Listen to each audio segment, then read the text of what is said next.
Welcome to Behind the Muscle podcast.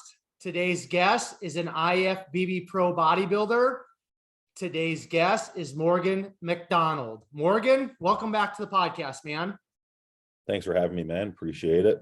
Yeah, for sure. So really quickly here, Morgan, before we get into it, I just want to let everybody that's watching this episode of BTM or listening, Morgan, this is his second time on Behind the Muscle podcast. So if you want to kind of get Morgan's full life story, bodybuilding story, I think he was on maybe about a year ago. So just go back into some of the previous episodes.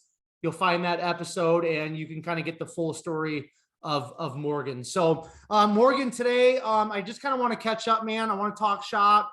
I want to kind of see how your off season, how your progress has been coming along. But before we do, I know we've got Canadian Nationals this weekend. As you told me, and that's where you earned your IFBB Pro card last year. So why don't you just maybe let us know who are some of the heavy hitters that maybe you've got your eye on in terms of possibly getting that overall and getting their pro card this weekend? Well, man, yeah, there's definitely a good few guys coming to this one. I think because it's the first nationals, like without all the COVID stuff going on. So yeah, so I would say I only know like a handful of guys, but like Dorian Hamilton, of course, I know I competed against him last year in the super heavyweight division, and he's improved majorly. Like from what I can see, I've been training at Pure Muscle and Fitness the past few days, seen him there every day, and he looks phenomenal. Dana Baker, a guy from the East Coast, he's from Nova Scotia. He's been competing all this year in pro qualifiers, like just missing the pro card every time. So I think he's probably bringing his best, most refined physique yet as well, because he's only been getting better show to show. So he'll be there in the super heavies. Another friend of mine, Skylar, I just got to get his name really quick because I don't want to leave him out, because he won the super heavyweights back at the last Toronto Pro qualifier there.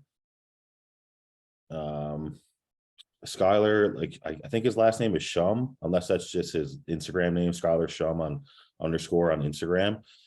He's a huge guy. He's like 6'2", absolutely massive. And I know he's made big improvements. And his training partner, Brandon Medak, is another guy. I think Brandon might be a heavyweight, but he'll be a big contender. And then there's another gentleman, older guy. I only saw him last weekend in the Coburg show that I was at. His first name is Lloyd. He's a light heavyweight. Can't remember his last name, but this guy is going to surprise a lot of people as well. And I think there's a lot of people coming out of the woodwork for this one, from what I'm hearing. So I think it's going to be a super competitive nationals. But I would say those guys are probably the front runners from the pro card, as far as I can tell. Okay. Now, correct me if I'm wrong, but from my understanding, with the Canadian Nationals, the only individual that gets their pro card is the overall winner. Is that correct? Yeah. So in bodybuilding, they'll usually give one out to the Masters overall winner, and then they'll give one to like the Open overall winner as well. Yeah. Okay. Awesome. Now you told me that you've been kind of been in the Toronto area, because I think you had some athletes of yours competing at a competition in that area last weekend. And then you just said that you were training out of Pure Muscle, and I know you've been there before, but just talk to us a little bit, because for those of us that haven't been up in Toronto and trained at Pure Muscle, we just kind of see the YouTube stuff and through social media. It seems like a pretty legit gym. Is it kind of everything that it's cracked up to be? Man, you can't imagine unless you've been there. Okay. Like this gym is like, I mean, I don't know the square footage, but you're talking like two massive gyms that are connected by like a doorway. Like, each gym would have, 5 to 6 leg presses, 5 to 6 hacks, as much equipment as you can imagine, dumbbells up to 200 on both sides. There's posing rooms, like individual, like change room facilities everywhere. I mean, the place is state of the art, like honestly. They have like a pro shop up front. You can buy ready to go meals, you can get smoothies made. Like this is like a bodybuilding paradise over here, honestly. And it's almost like when you go to train there, your training sessions take a little longer, just because like you don't know what to use equipment wise, because there's just so much selection. And like, so if you're a bodybuilder, like this is legitimately like the showroom for all the best brands, as far as like, Panada, Atlantis, Hammer Strength, and everything in between, like Nautilus, So yeah, I mean, if you're into this lifestyle, like coming to Toronto and checking out that gym and make sure if you come, you stay for at least a week, because you're not going to want to leave when you start training at this gym, right? It's just amazing place. Yeah. I had Dorian on last week, and he said that there's some other building just kind of in the general area of maybe like right around the corner across the street or something of Pure Muscle that they've kind of been looking at, maybe even expanding more. And I'm like, it sounds like it's already top notch. And but it sounds like, those guys, Dorian and Noah and everybody up there, they seem like they're very just entrepreneurial and always wanting to move forward, right? And these guys, I know that like they're a big inspiration to me, just in a sense that like they just never stop progressing in what they're doing, like with their brands. Like they never settle, even like from their supplement HD Muscle, from a merch standpoint. Like you see these guys like releasing new merch, like to promote their brand constantly. I've just never like really been around such a driven group of people. And when you come here and their whole crew between Antoine, Quentin, Cody, Amy's here, Robin Strand is there, a guy that I do my podcast with. Like the talent pool up here is crazy. Lots of good classic physique guys. I've been training with Blake Course this week. He just won the Savannah Pro. He's going to the Olympia. I'm training with Tyler Johnson today. He won the Toronto Pro and Classic Physique. He's going to the Olympia. So, I mean, just coming up here and training with these guys that are at the top of their game, is just a great environment to be in and super motivating for me. Right. Yeah, for sure, man. All right. So let's kind of pick up where we kind of left off last time with our conversation. So kind of just catch us up to speed, Morgan, in terms of, okay, you got your pro card last year at Canadian Nationals. So why don't you just pick us up or pick up from there in terms of, the time that you maybe took off or the health phase you went through, whatever all of that stuff is. And then just talk about kind of like the progress that you've been making, your off season. Like what's your goal in terms of the off season? What are you trying to do in terms of bringing up lagging body parts? I'm sure you're probably trying to put size on just about everywhere, but just kind of catch us up to speed. Talk about kind of the details of that, please. Yeah. Okay. So, when we left off, I was obviously just turned pro and was into a health phase. So, the biggest thing with those health phases, like I call them the in-between phases, is just like, they're probably the most difficult phase, right? Because you're not really able to progress like at our level, of course, unless you're like, taking the supplements, like, doing your blast and stuff like that. Right. So those cruise phases, like I knew in that amount of time, like it was imperative that I held my condition, like to a certain extent. Right. So I think I competed at 265 and I hung around like 275, 280 for like 12 weeks. So I really wanted to start my first off-season phase from like a lean state, right? Just because insulin sensitivity is at its highest, you're going to make the most of it. And you can run that off-season phase for longer, the leaner you start, right? So that was what the health phase was about.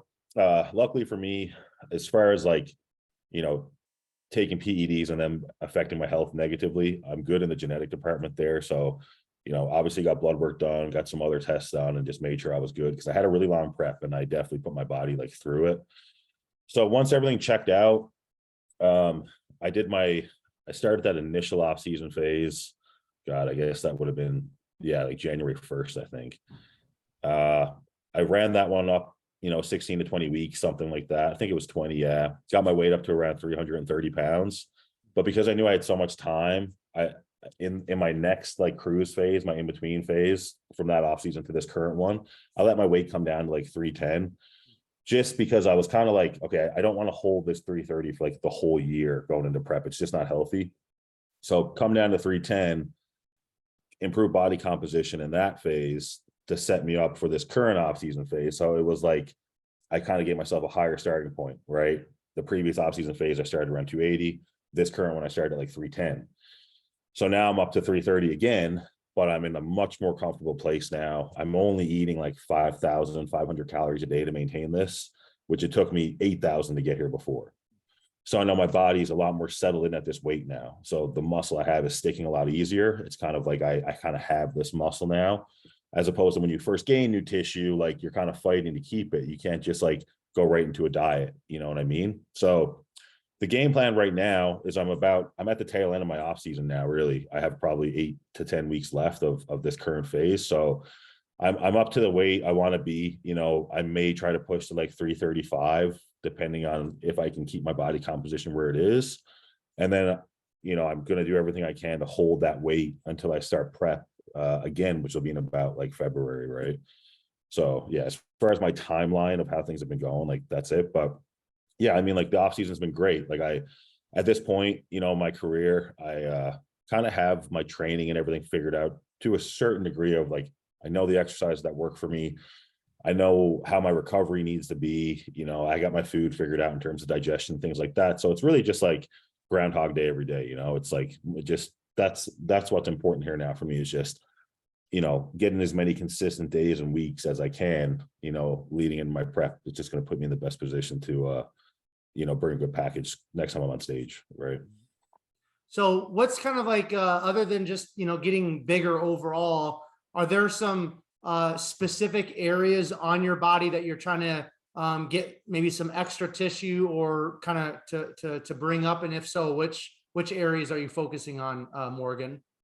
Well, I basically like, kind of changed my split around this year so that I'm focusing on back like twice a week and shoulders as well. So essentially I'm hitting like, chest and legs and arms. Well, chest and legs once a week.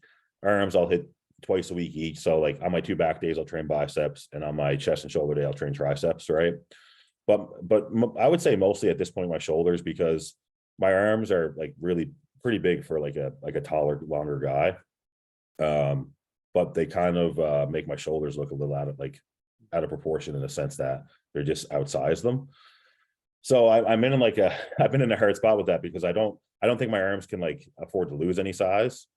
So it's really just been trying to bring my shoulders up to kind of look more proportionate in my upper body area. But I feel like, after this off-season phase, like I'm really complete. Like I know I've definitely added tissue. I've never been this strong before, and I've never been this weight at this body composition, right? So I think I'm pretty happy with what I've done this off season. I'm definitely looking forward to prepping and seeing how everything looks once I'm stripped down. Yeah. In terms of shoulders, is it like, are you focusing on the overall shoulder? Is it the lateral head, the rear delt? Like, what are you kind of focusing on in terms of shoulders? And then what are some movements that you found to be kind of specifically beneficial or helping you to bring up those shoulder areas? This is a good question, because I've been obsessing over shoulder training for a long time, like just trying to figure out like what I can do, right? So I actually made a trip out here to Pure Muscle and Fitness back in February, and I trained with Dorian Hamilton for the whole week, right? And I mean, this guy is, and we got to train with some other trainers as well. I trained with Mike Van Wyck. I trained with one of Dorian's trainers, Eric Seifert, and these guys are the best at what they do. So I was able to get them to look at how I was doing my shoulder exercises and kind of fix things and just try to change things. And that helped a lot. And I would say the biggest change was just how I was doing like my lateral raise movements.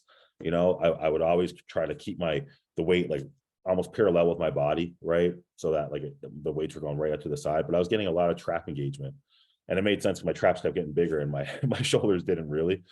So tweaking those exercises, I wouldn't even say it's like a particular type of lateral raise, because I do all of them. I'll do dumbbell, cable, machine, but more so just body position and making sure the tension's where it's supposed to be.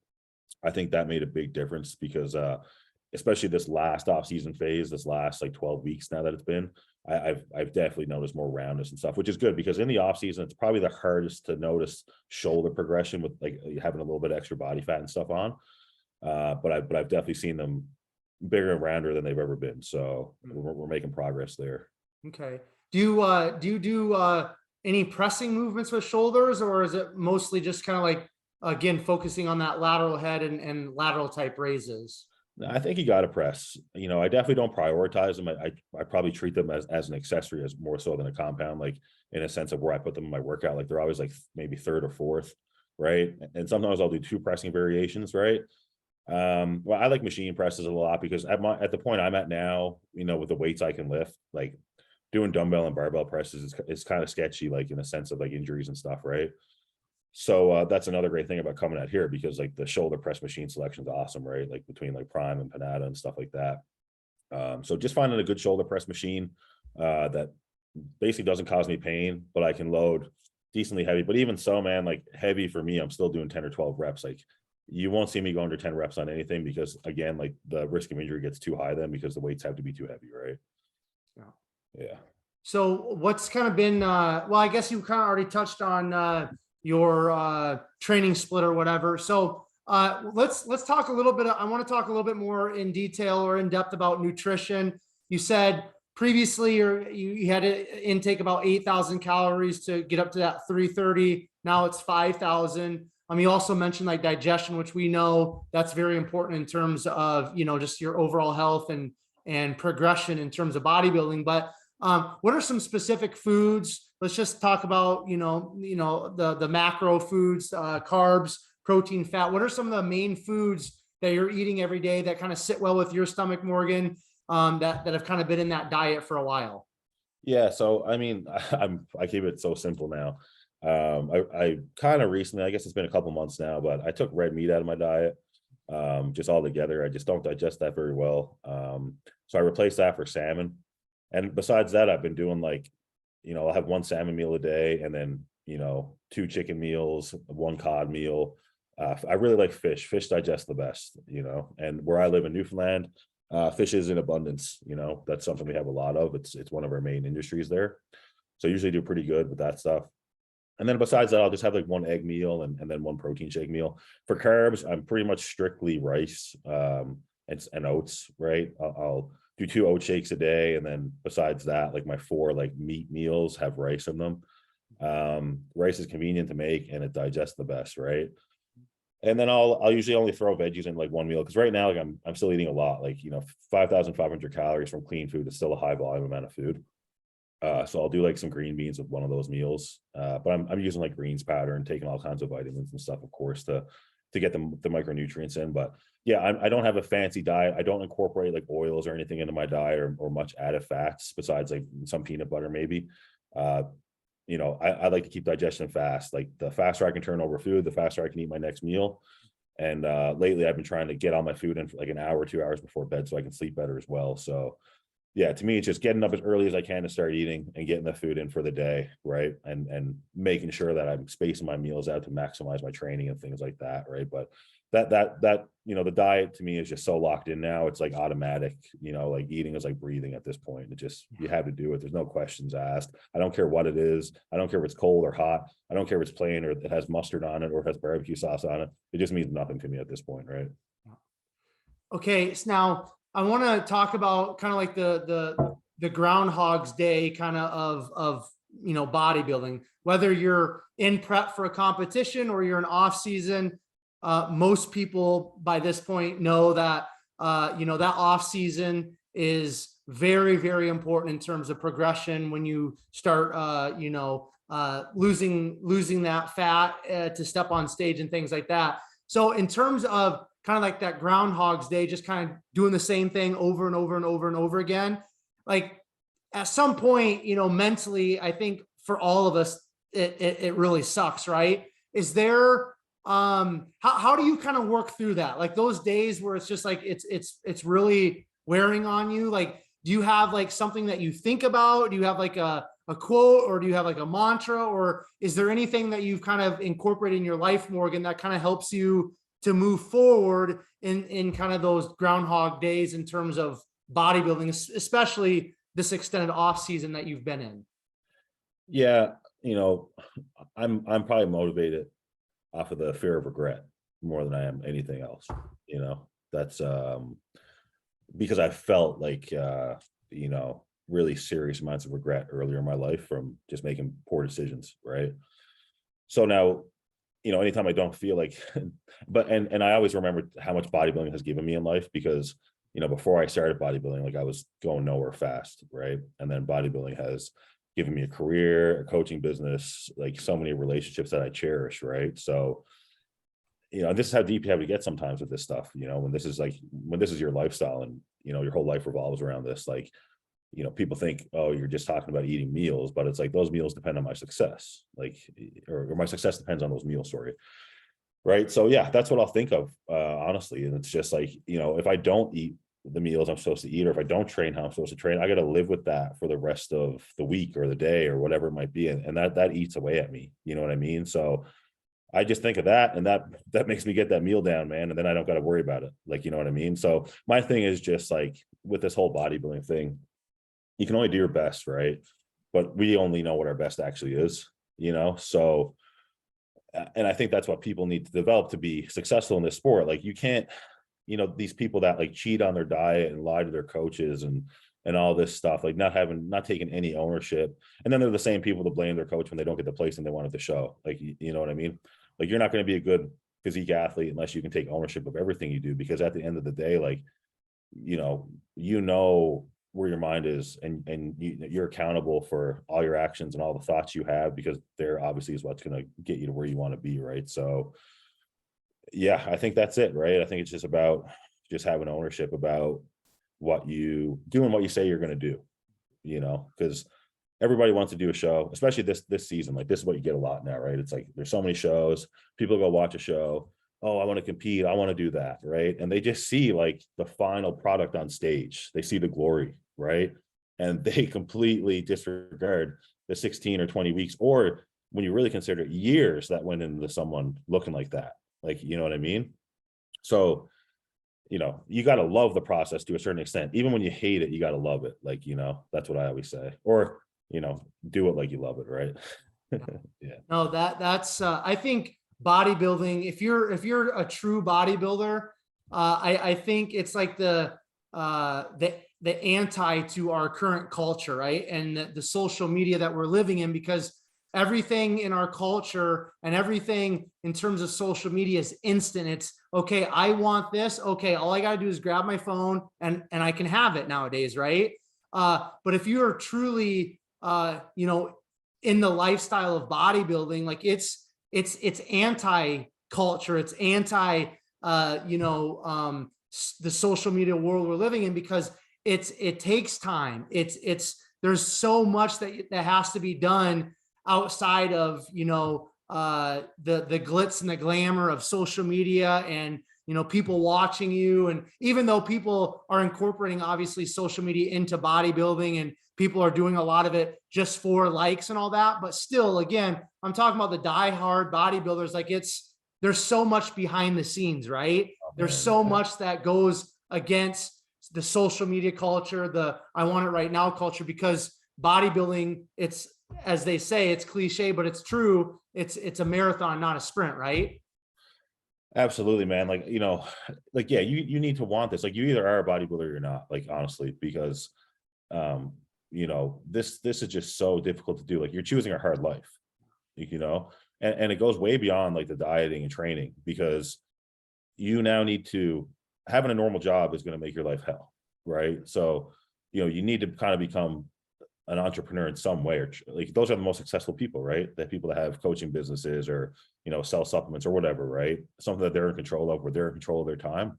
But we all know, like, if you're an entrepreneur, that's not easy. Like, now you're a business as well. And, when you're an employee for a company, like, everything's taken care of for you. You have your benefits, like, you get paid this much, like, what's coming in, like, what taxes you have to pay. When you're a business owner, man, like, the government lets you know it. They take half your shit.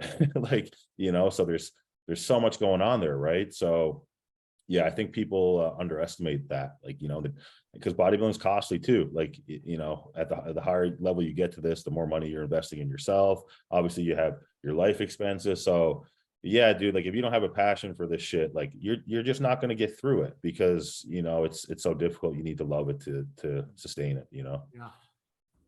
So let's talk about your pro debut. Do you have something in mind? Because you said you're probably going to look at starting a prep in February of 2023. So what do you got your eyes on in terms of a pro debut, or do you want to keep that under wraps for now?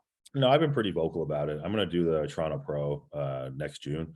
I mean, this is my backyard out here. I feel comfortable on that stage. I've competed in a couple national level shows in Toronto last year, obviously, where I turned pro. So yeah, this is just going to feel like competing at home for me, and I think that's going to be able to keep my stress down, and for me to bring, like, one of my best packages ever, hopefully by that time, or definitely. And then after that, I'm definitely going to hit Vancouver. My coach, Ron Partlow, that's his neck of the woods. So I want to go out there for a show. And again, it's in Canada. So I'll definitely do 2 of those shows first. And then depending on, how I look, how I'm comparing to the other guys, I may continue and maybe do some shows in the States or something like that. But those are definitely the first two that are on the schedule. Yeah. Awesome. So yeah, and it just lines up perfect timing wise, for the amount of time off I'm going to need after this current off season, and then going into prep, probably do like a 16 or 20 week prep for those shows, and yeah, should be good. Okay. What's your personal goal then for your pro debut at Toronto? To win. To win? Perfect. Of course, yeah. I mean, I can't do this for any other reason. Like I'm not going for a top 3. And like I know, like, I mean, it's so hard to say right now, right? Because I haven't been on a pro stage. I have no idea what I'm going to look like next to some of these guys. But I know some of these guys. Like, I'm in the gym with some of these guys, and like I'm 6'2", 330. Like, I know structurally people are going to have trouble with me. I'm not really missing anything, and my lower body is very good, and the conditioning I can bring is a lot better than what I've seen this last year in some of these guys that are supposed to be top guys. So I know I have ways I can expose people, right? I'm definitely not saying I'm going to go out and smash everybody. I don't think that. I think that any pro show I do is going to be highly competitive, right? So, but I think I have the abilities to, to beat some guys out, right? But just like every bodybuilding show, it all depends on who shows up, man. Right? There's a lot of heavy hitters around these days, so. Yeah, because I think Ian came up from Florida and won the Vancouver Pro this year to qualify for the Olympia. Is my memory right on that one? He did, yeah, he did. And I mean, those are the guys I'm looking to stand next to. You know what I mean? I certainly don't want an easy show, and I expect that out of Toronto next year, because Toronto's been a little bit weird the last couple of years with COVID in Canada. We've had crazy restrictions, but they're all gone now. So it's going to open the door for a lot higher level of competition than we've seen here in the last couple of years.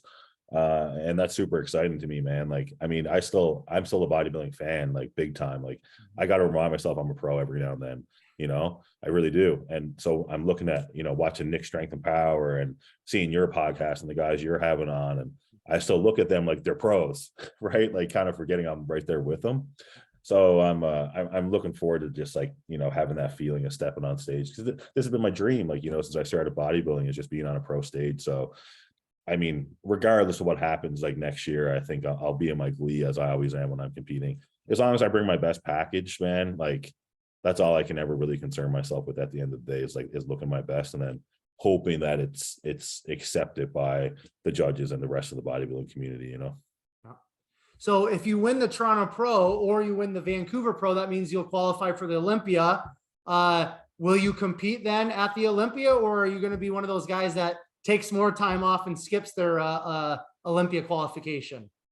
No, I would absolutely compete. Okay, Yeah. good. Yeah, I mean, because it's like, anything can happen in life, man. Yeah. Anything can happen, especially in this sport. Like, we see things happen to people all the time, and injuries happen like pretty easily, so yeah, as soon as I get an opportunity to step on that stage, man, I'm definitely going to take it, because that's like the dream. Like, I feel like once you're an Olympian, you've kind of solidified yourself in history. Like, even if it's to a small degree, just to say for the rest of your life that you were on that stage with the best in the world, even if it's just for one day, like, so yeah, I would love that. And I mean, that's obviously my biggest goal right now, right? Is just getting there and seeing what happens. But I will be honest too, like, I have a lot of other things like going for me in life. Like, I do. And I have a lot of other things I want to experience and see through. But for the time being, I love bodybuilding, and I'm still obsessed with it. I still plan on pushing myself as far as I can go. But, if you had asked me this, 4 or 5 years ago, I'd be like, I'm going to bodybuild till I die, man. Like, like fucking hardcore, like, let's go. Right. But as you get older, like, you realize like there is more to life than this, than getting on stage with a spray tan. Like, there really is, like, so I'm going to do this as long as it suits me and it benefits my life, and I really enjoy it. But if that day comes, that I don't enjoy it and it's not fulfilling to me and I don't need to do it for financial reasons, then I'm going to move on. Not saying I'm going to move out of the fitness industry, because I don't think I would ever do that. I love fitness. I love coaching people, helping people. That's becoming a huge passion of mine, right? It's almost just as rewarding, or sometimes more rewarding, helping people succeed rather than seeing success in yourself. Like, you know what I mean? Passing on knowledge, I think, is like one of the meanings in life, to be honest. So, So yeah, man, we'll just see how it all goes, right? But I'm gonna continue to give it my best efforts, over the next year, like 100%. Yeah. So since we just kind of got to the point of the Olympia, why don't you do you have any I know it's still we're I think what are we, maybe about 10, 11 weeks out from this year's Olympia. Are there any guys that are really kind of on your radar in terms of we already know we're seeing the pictures of Big Ramy. I personally will be the first one to say I'm not a fan of at all of Big Ramy's physique. Seems like a great guy, but I don't know. I'm just not a fan, but we're seeing pictures of him. It looks like unless something completely crazy happens, he's probably going to win again. We know some of the heavy hitters that are going to be probably in the first call-outs, but are there some guys that you're kind of keeping your eye on? Like, man, this guy or these guys could maybe, shake up the lineup a little bit. If so, who are some of those guys for you, Morgan? Yeah, I mean, I think the top 5 is going to be shook up pretty good this year. I do. I mean, Big Ramy, yeah, I have to agree with you there. I don't love his physique either. Just because it's almost like just so ridiculous. Like, it's almost so unattainable. I'm just like, yeah. He's in like should almost have his own class, right? I can see guys like now, like I say this, it's all speculation, you know what I mean? I can potentially see guys like maybe Hunter and Brandon Curry getting moved out of the top 5 this year. And I can see guys potentially like Andrew Jack and Samson Dowda, moving in there. I mean, those 2 guys are just like foolish, and they're both very comparable to each other. And I think because of that, they can push them into the top 5. You know what I mean? Like, these 2 guys are tall, massive structure, massive legs. The only weakness these 2 guys have would be their back shots. But I mean, there's not a lot of guys that have great back shots, right? So I think if they're winning the front poses and the side poses, I think that could be enough to get them in there. Where I think they're going to struggle, though, is on the conditioning, especially on the backside. Neither of those guys have come in with shredded glutes or shredded like a lean back. They're just very daunting from the front. So I think when you run into guys like Hottie, Nick Walker, and Big Ramy, that's where their conditioning is going to be superior, probably, unless these guys can really bring it in, right? Yeah, I think I can see Nick probably maintaining that maybe like 5th spot. As crazy as he is because of his structure limitations, like I'm just not sure how he could beat a big structure guy if that guy's also in shape. And then after that, man, it gets crazy because like you got like your Ians, your Antoines, and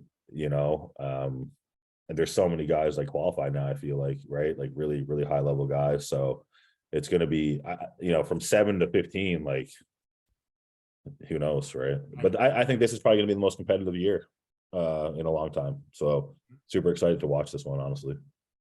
I'm sure you probably saw that Nick Walker's back with Matt Jansen. What are your thoughts on that? I mean, for me personally, I think it's great. But what do you think, Morgan?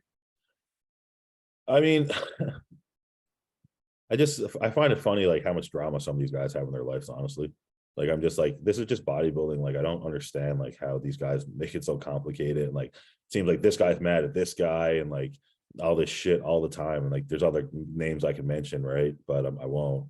But yeah, I mean, good for Nick. Like, I mean, honestly, I think Nick will be good with anybody. Like, it seemed like this is what I don't get, right? It's just like, because these guys are on podcasts and stuff all the time. They're always talking about themselves, obviously, because what else do you talk about on a podcast? And they're talking about, oh, like, I got a new coach, things are going really well, like talking about like it's going better than it was with the previous coach, right?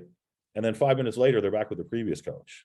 Right. So I'm just like, there's some bullshit there somewhere, honestly, like, it is what it is, right? Like, you're full of shit on one end of it, right? So to me, I'm just like, whatever, man. Like, you guys do what you got to do over there. Like, we keep shit simple in Canada, man. I get a coach, we do a good job, I keep them. Like, I don't talk to my coach enough to have drama with them. Like, when it's time for shit to get real, I message them and we get it going. And then we do what we got to do. And then we chit chat here and there, of course, but we're both busy, so it's like, yeah, so that's kind of how I look at that stuff. But I mean, yeah, I feel like Matt's probably the best option for Nick, because clearly they brought a crazy package last year. I think it's too bad that whatever drama they had messed that up, but obviously they reconciled it. So sure, they'll be bringing a crazy package, right? Yeah, for sure. I want to get a little bit before we finish up today, Morgan. I want to kind of get into coaching, because I know that you've mentioned, I've seen it on your Instagram, that you coach athletes and stuff. So the first question I want to kind of ask you is, you mentioned like sometimes you got to kind of like, pinch yourself that you're an IFBB pro, right?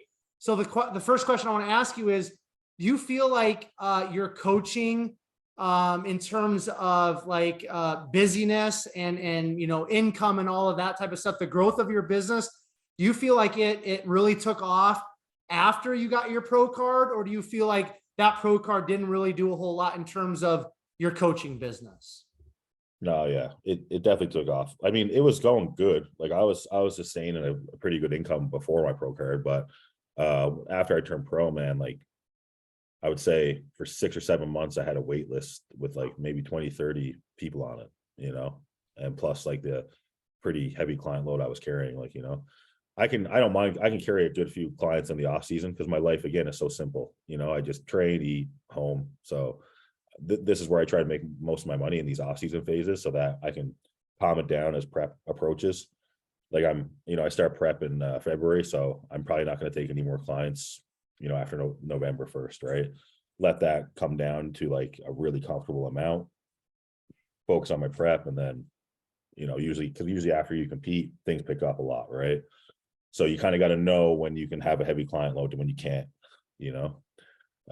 but yeah, I mean, yeah, win the pro card, definitely. I feel like it probably just validated me to a lot of people, because people saw me on this bodybuilding journey for a long time, and it's like, is he ever going to do it? Is he ever going to get it? And people kind of after 8 or 9 years are like, well, what is he doing this for? But then you get it and they're like, oh, he actually is pretty good. And then, you're validated to everybody, right? So okay, now in terms of a coaching business and being an entrepreneur and being able to manage a growing business, because you hit the nail right on the head. Like, unless you've owned your own business, whatever it is, it doesn't really matter. Like you don't understand what it takes and what it is, right? Like being a business owner, being an entrepreneur, it's a whole different animal. So in terms of having a coaching business, a growing coaching business, have you just kind of learned as you're going in terms of being a business owner and entrepreneur? Have you sought out kind of like some wisdom from other people? Have you hired a business coach? Like, walk us through that a little bit. And I want you to share this, because I want some people that are maybe, kind of in this realm of wanting to start a coaching business. They're athletes. I want to be able to give them some information, some insights from you, so that they can maybe learn and apply and help themselves with their businesses. Okay, well, basically what happened with me was like I kind of have been online coaching people since like 2014, right? While I was a personal trainer at like a corporate gym, while I was doing this whole bodybuilding thing. And it was just like, 5 or 10 clients at a time, probably, right? And then, 2020 came up and COVID happened. I got laid off from my job for like a period of time, needed to supplement my income. So I decided to launch my coaching, like launch a website and just take it on full time. I eventually got called back to work, but because I had started a website in the meantime, they fired me for my job for conflict of interest, right? So I just had I was like, okay, this is all I got. Like I had $800 in my bank account. Like, I had a house, me and an ex-girlfriend recently split. My rent was $1,200 a month.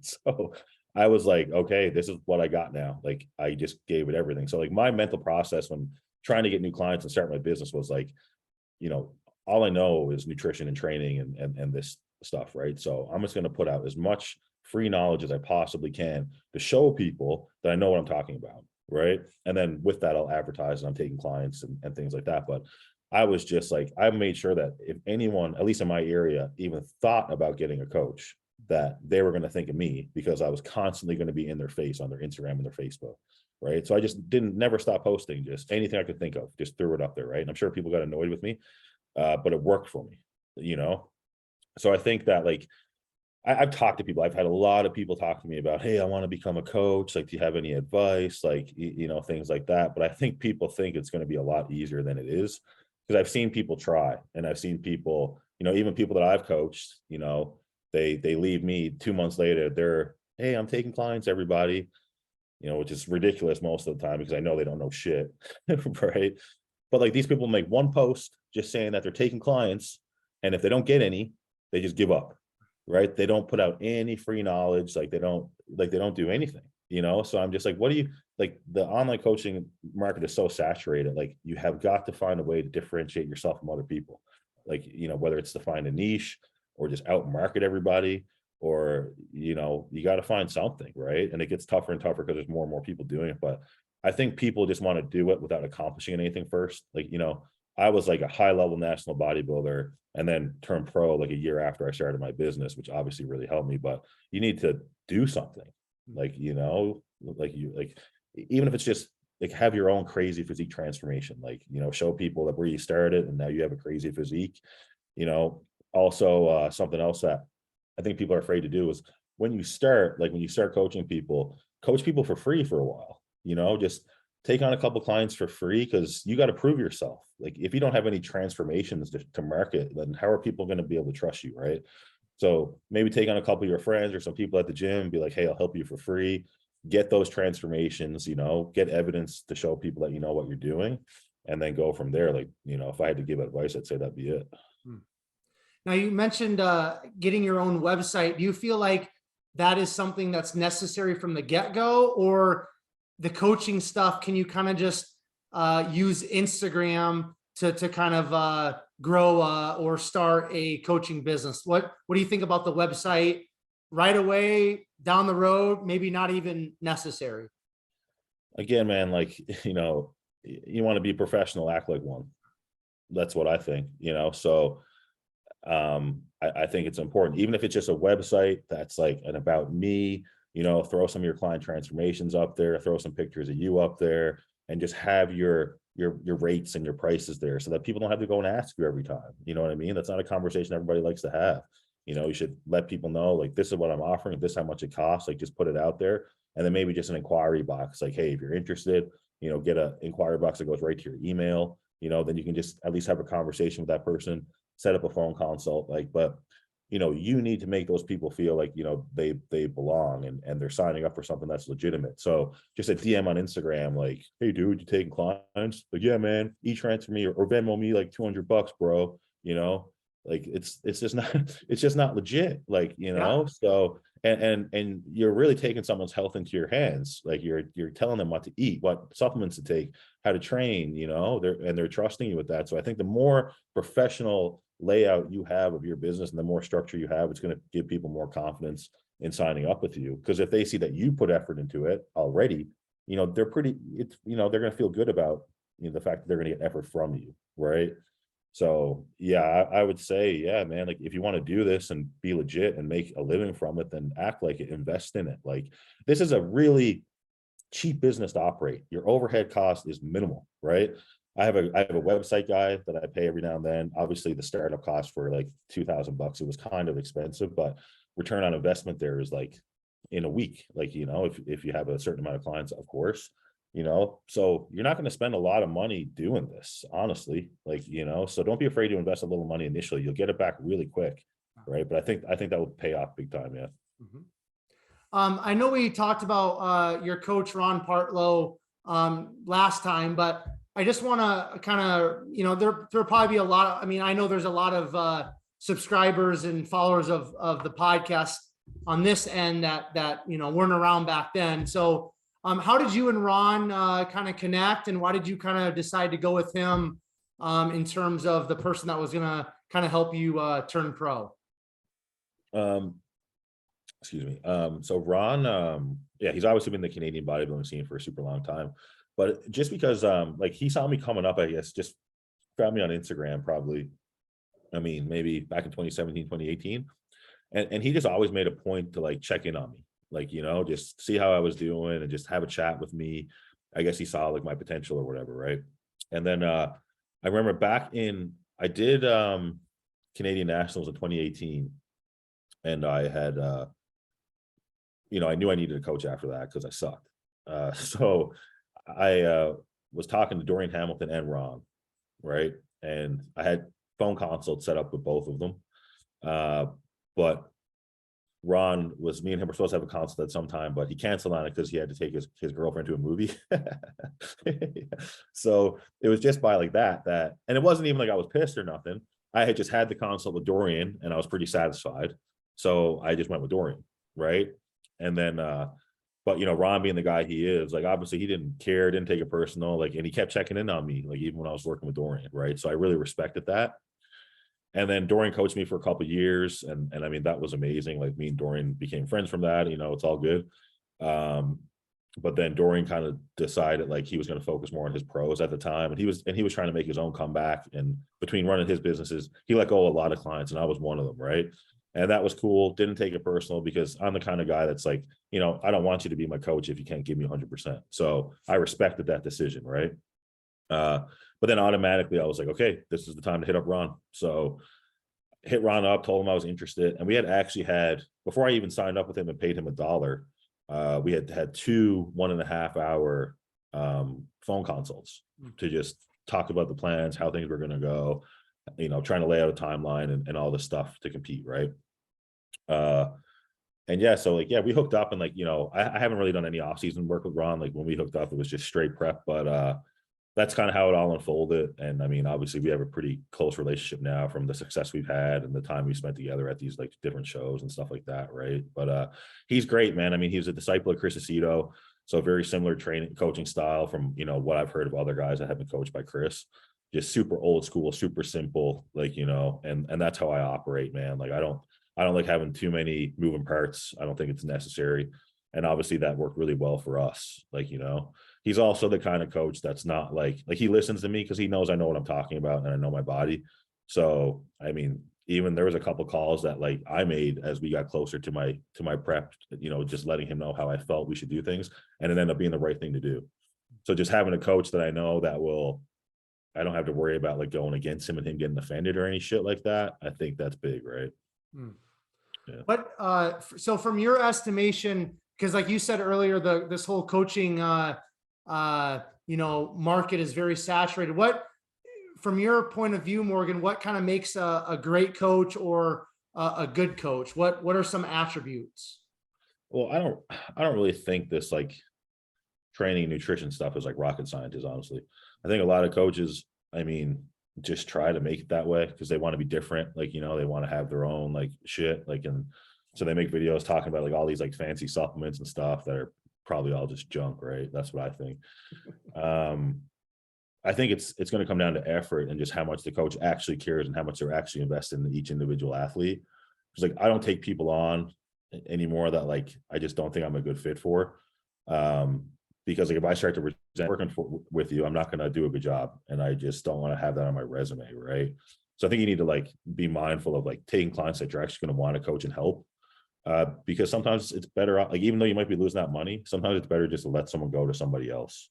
Like, you know what I mean? So I think that's going to help you just have the right clients, and I think when you have the right clients that they understand that how you work, and if you're being hard on them, that you mean well by it and you're just doing it. It's just about having an understanding of each other, right? I think that's super important. But yeah, I think mostly it's effort, right? Because I still hear stories all the time of even these bigger name coaches that guys sign up with to do a prep with, and like, they're 3 or 4 days before the coach is getting back to them and things like that. And it's too bad then, because like I've had consultations with people that have had a bad experience, and like these people are like drilling me, like just convinced that I'm an asshole, like that I'm going to do the same thing to them that their old coach did. Like they just think all coaches are like that, so these guys kind of tarnish the industry in a way, but that's probably because they have pro athletes, and then they have take on these amateurs to make more money. And then obviously they're going to give their attention to the pros. Like, I think that happens, but that also falls on the athlete too. Like, when selecting a coach, because, if you're doing your first show, like don't hire Hani Rambod, like, like he's not going to give a shit.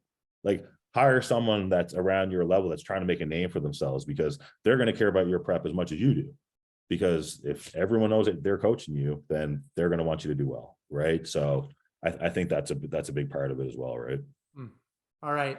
I want to ask you one kind of touch on one last topic, Morgan, then I'll let you go. All good. In terms of, being as healthy as you can while, pushing the limits of this bodybuilding thing, what are some things that you do personally just to make sure that your health is in check? Well, what's great about where bodybuilding is now, like we figured out these things that we can do on like the medical side to keep ourselves like safe and healthy. So, one thing, I take blood pressure medication, like telmisartan, a lot of guys are using that, a lot of the bigger guys, that allows us to push ourselves the way we need to push ourselves, but keep our blood pressure in a healthy range. So we don't got to worry about our kidneys getting beat up, So I think that's a useful tool. I don't think there's anything wrong with taking like those types of prescription drugs as long as they're not causing harm elsewhere, right? So there's certain ones that you can definitely use. I use a CPAP machine to sleep. I know that's like absolutely vital. Again, that helps majorly with blood pressure, helps me get like, optimal sleep, right? And that's great for me being as big as I am because I have severe sleep apnea. When I got a sleep study done, I would stop breathing 86 times per hour. So it's either I use this machine or I don't sleep, right? So that's been great. Of course, getting blood work done. I mean, obviously, you got to get yourself checked, I would say ideally every 3-4 months, but every 6 months at least, whether you're on cycle or off cycle. I think that's one thing. Like a lot of guys will like do a cycle, come off for 4 weeks, get their blood work done. They're like, oh, I'm fine. It's like, yeah, of course you should be. Like you'd be in big trouble if you weren't. But you got to get your shit checked when you're on cycle. You want to know what's going on in your body. Because it's just data that you collect, and then you can have more confidence going into your next cycle, being like, if I use these drugs, keep these drugs in this range, like I should be okay, kind of thing. Like, so finding out what you can tolerate, what drugs negatively affect blood work and what ones don't, you got to stick with those. You might not like the answer to that. Like there's a lot of drugs that I've had to cut out recently that I just don't bother using anymore. So the variety is limited for me now, but since I've switched to those drugs that I tolerate well, I've been getting the best results, so you got to let go of all these old wives' tales of like, oh, you need DECA to get big and you need EQ for this. Like you don't.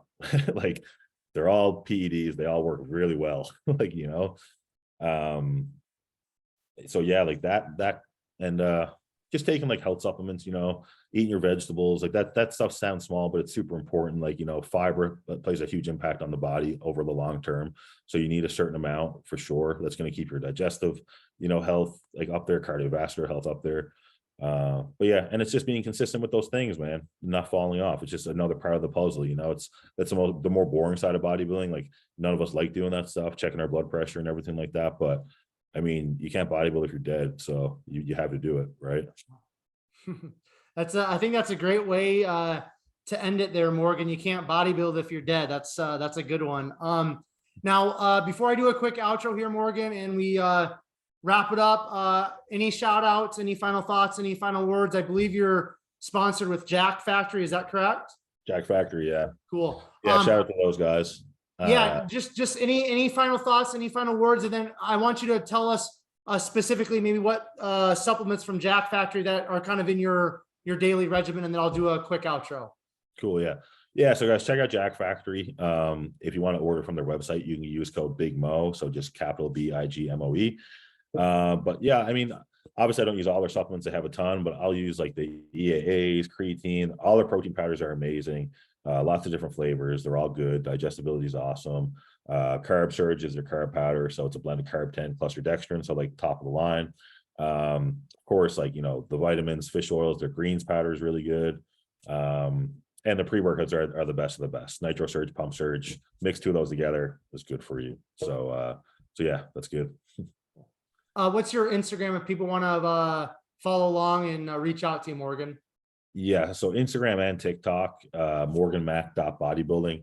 And I have morganmac.nutrition as well as my coaching page. So if you want to see my client transformations and more educational videos and stuff like that, you can check that out. But yeah, and hit me up if you're interested in coaching. Let me know. All right, man. Thanks again, Morgan, for kind of catching us up to speed with everything that's going on with you. Okay. Yeah. Thanks for having me on, man. I appreciate it. It's good to see you. Yeah, for sure. All of you who are tuning into this episode of Behind the Muscle podcast, I just want to say thank you so very much. quickly here as we wrap up this great conversation with Morgan.